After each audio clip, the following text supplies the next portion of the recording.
ginagawa mo dito? Ate Bobby, I never thought I would hate my mom like this. Alam mo ba yung ginawa niya? Faye, huwag mo na ikwento. Pero gusto ko, pakinggan mo lahat ng mga sasabihin ko sa'yo. Lahat ng ginagawa ng mommy mo, ginagawa niya dahil mahal ka niya. Alam mo, maswerte ka nga eh. Dahil nandiyan ang mommy mo para sa'yo. Mali ba ako, ate? Pwedeng ikaw yung may mali. Pwede rin yung mommy mo yung may mali. Pero importante pa ba kung sino yung may mali? Ang masama, Faye, yung nagagalit ka sa mommy mo.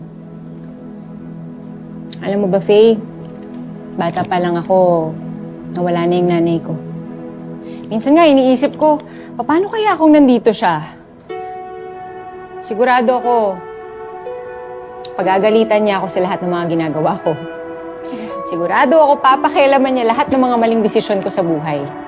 Pero Faye, mas gusto ko na yun kaysa sa hindi ko siya nakasama. Kaya Faye, huwag ka na magalit sa mami mo. Kasi sigurado ako, kaya ginagawa yun ng mami mo. Kasi mahal ka niya.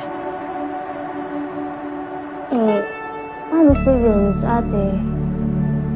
Si Vince? Sigurado naman darating yung oras na matatanggap din siya ng mami mo. Kay Vince na yun kung paano niya papatunayan yung sarili niya, di ba? Thank you, ate. You're the best talaga. No. Basta, Faye, kung may problema ka, huwag ka mahihiyang lumapit sa akin, ha?